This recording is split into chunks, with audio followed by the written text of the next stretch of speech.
एक छोटे से गांव में एक गरीब औरत ने एक पुत्र को जन्म दिया। बच्चा सुंदर था, लेकिन सबसे अनोखी बात यह थी कि उसके हाथ पर एक नीले रंग का दाग था। गांव के बड़े बुजुर्गों और पंडितों ने इसे शुभ संकेत माना। जब पंडितों ने बच्चे की कुंडली देखी तो उन्होंने एक चौंकाने वाली भविष्यवाणी की।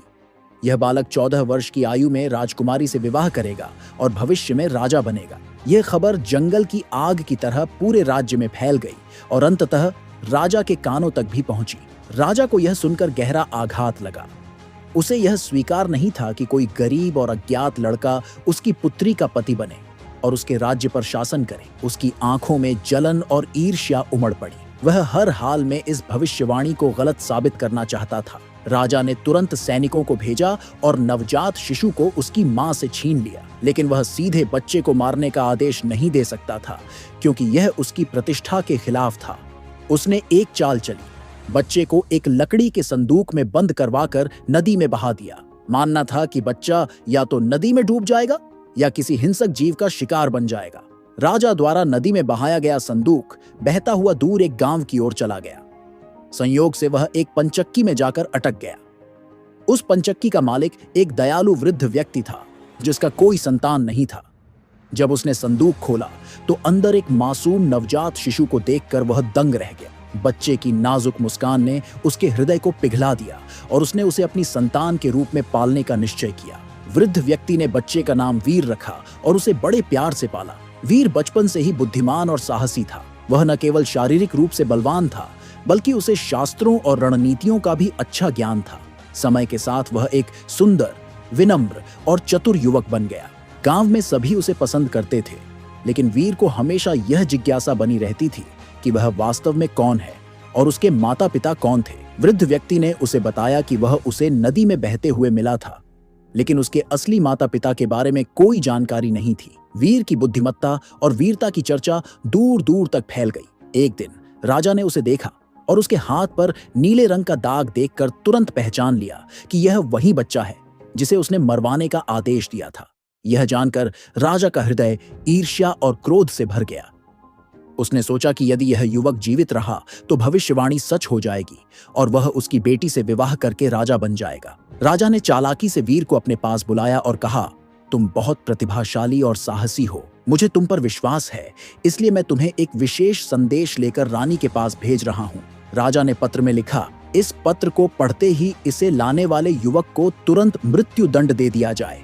वीर को इस षड्यंत्र की भनक तक नहीं लगी। वह प्रसन्नता पूर्वक राजा के आदेश का पालन करने के लिए निकल पड़ा। यात्रा के दौरान वीर को रात हो गई। वह विश्राम करने के लिए जंगल में एक घर में ठहर गया। यह घर डाकुओं का था, लेकिन वीर को इस बात की जानकारी नहीं थी।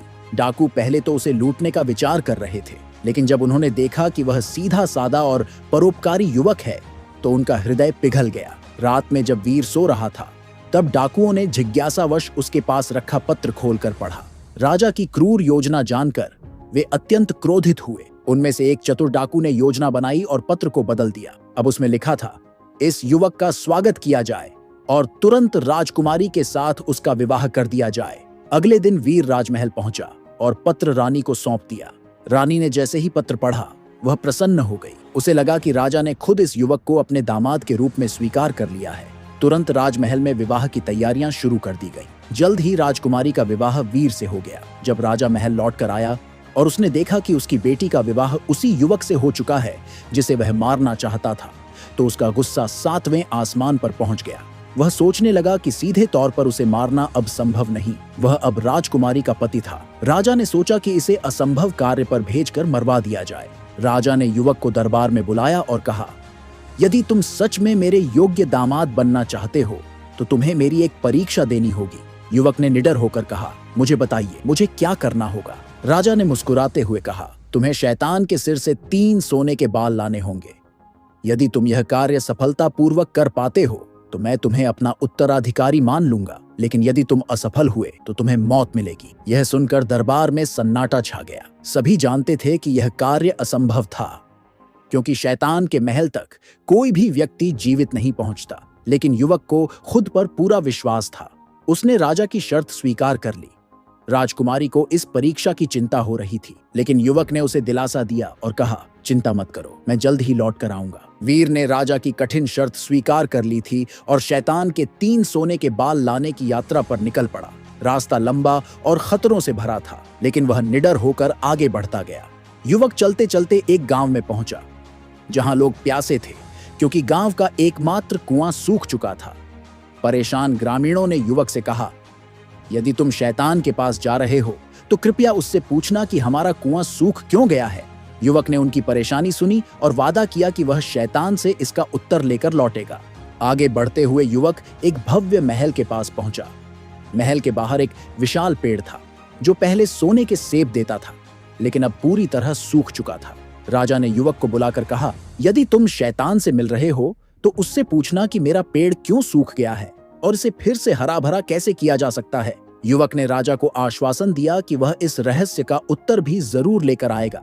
आगे चलते हुए युवक एक नदी के किनारे पहुंचा, जहां एक बूढ़ा नाविक था। वह नदी के एक किनारे से दूसरे किनारे तक लोगों को पार कराता रहता था, लेकिन वह खुद कभी मुक्त नहीं हो पाता था। थके हारे नाविक ने युवक से अनुरोध किया, यदि तुम शैतान से मिल रहे हो तो कृपया उससे पूछना कि मैं इस श्राप से कैसे मुक्त हो सकता हूँ। युवक ने उसकी बात भी ध्यान में रखी और आगे की यात्रा पर निकल पड़ा। आखिरकार युवक शैतान के महल तक पहुंच गया।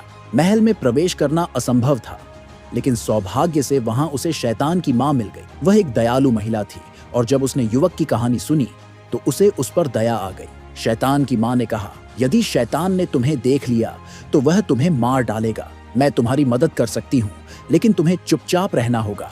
युवक ने सहमति में सिर हिलाया। तब शैतान की मां ने उसे एक पोटली में छिपा दिया। रात होते ही जब शैतान गहरी नींद में चला गया तो उसकी मां ने उसका सिर अपनी गोद में रखा और धीरे धीरे उसके बाल सहलाने लगी। फिर उसने उसके सिर से एक सोने का बाल निकाल लिया। शैतान करवट बदलकर जागा और गुस्से से बोला, मेरे बाल क्यों खींचे? उसकी मां ने मुस्कुराकर कहा, बस ऐसे ही, लेकिन मुझे एक सवाल का जवाब चाहिए। एक गांव का कुआं सूख गया है, उसका पानी कैसे लौट सकता है? शैतान ने ऊँघते हुए जवाब दिया, कुएं में एक मेंढक बैठा है, जब तक उसे निकाला नहीं जाएगा पानी वापस नहीं आएगा। फिर वह फिर से सो गया। उसकी मां ने दूसरा सोने का बाल खींच लिया। शैतान गुस्से में उठ बैठा। अब क्या हुआ? उसकी मां ने कहा, बस एक और सवाल। एक राजा का पेड़ जो सोने के सेब देता था, वह क्यों सूख गया? शैतान ने जवाब दिया, पेड़ की जड़ों में एक चूहा छिपा है, जब तक उसे हटाया नहीं जाएगा पेड़ फिर से हरा नहीं होगा। फिर शैतान वापस सो गया। उसकी मां ने तीसरा सोने का बाल खींच लिया। शैतान फिर से उठा और चिल्लाया, अब क्यों खींचा? उसकी मां ने कहा, मुझे एक आखिरी सवाल का जवाब चाहिए। एक नाविक जो हमेशा नाव चलाता रहता है, वह इस श्राप से कैसे मुक्त हो सकता है? शैतान हंसकर बोला, बड़ा आसान है। अगली बार जब कोई यात्री उसकी नाव में बैठे तो उसे चप्पू पकड़ा दे और खुद किनारे कूद जाए। फिर यात्री श्राप का शिकार हो जाएगा और नाविक आजाद हो जाएगा। इतना कहकर शैतान फिर से सो गया। उसकी मां ने युवक को पोटली से बाहर निकाला और उसे तीनों सोने के बाल और सभी सवालों के जवाब दे दिए। युवक ने शैतान की मां का आभार व्यक्त किया और तुरंत राजा के महल की ओर वापस लौट पड़ा। युवक शैतान के महल से सफलतापूर्वक लौट रहा था। रास्ते में वह पहले उस नाविक के पास पहुंचा जिसने अपनी मुक्ति का उपाय पूछा था। युवक ने उसे शैतान का उत्तर बताया, जब अगला यात्री नाव में बैठे तो उसे चप्पू पकड़ा दो और खुद किनारे कूद जाओ, तब तुम आजाद हो जाओगे। नाविक बहुत खुश हुआ और इनाम स्वरूप युवक को एक बड़ी थैली भरकर सोने के सिक्के दे दिए। इसके बाद युवक उस राजा के महल पहुंचा जिसके सोने के सेब वाला पेड़ सूख गया था। उसने राजा से कहा, पेड़ की जड़ों में एक चूहा छिपा है, जब तुम उसे निकाल दोगे तो पेड़ फिर से हरा भरा हो जाएगा और सोने के सेब देने लगेगा। राजा ने तुरंत अपने सेवकों से चूहा निकलवाया और देखते ही देखते पेड़ फिर से हरा हो गया। प्रसन्न होकर राजा ने युवक को बहुत सा सोना और गहने दिए। आखिर में युवक उस गांव पहुंचा जहां कुआं सूख गया था। ग्रामीणों से कहा, कुएं में एक मेंढक बैठा है, जब उसे बाहर निकाला जाएगा तो पानी फिर से आ जाएगा। गांव वालों ने कुएं में झांका और सचमुच वहां एक बड़ा मेंढक मिला। जैसे ही उसे बाहर निकाला गया, कुएं में पानी भरने लगा। खुशी से झूमते गांव वालों ने युवक को बहुमूल्य उपहार दिए। अब युवक ढेर सारे धन और शैतान के 3 सोने के बाल लेकर राजा के महल पहुंचा। उसने राजा को बाल सौंपे। राजा आश्चर्यचकित और निराश था कि युवक न केवल जीवित लौट आया, बल्कि अब वह बहुत अमीर भी हो चुका था। राजा ने जब युवक को सकुशल लौटते हुए देखा और उसके पास शैतान के 3 सोने के बाल पाए तो वह अचंभित रह गया।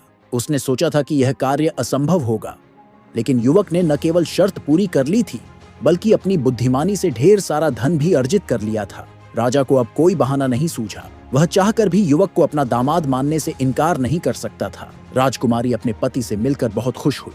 पूरे राज्य में इस बात की चर्चा होने लगी कि किस प्रकार एक साधारण युवक ने अपनी सूझबूझ और परिश्रम से असंभव को संभव बना दिया। युवक अब केवल राजकुमारी का पति ही नहीं, बल्कि एक बहुत धनवान और सम्मानित व्यक्ति भी बन चुका था। कुछ समय बाद राजा की उम्र बढ़ने लगी और वह शासन करने में अक्षम हो गया। प्रजा ने मांग की कि युवक को राजा बनाया जाए, क्योंकि उसने अपनी बुद्धिमत्ता और साहस से सिद्ध कर दिया था कि वह एक योग्य शासक होगा।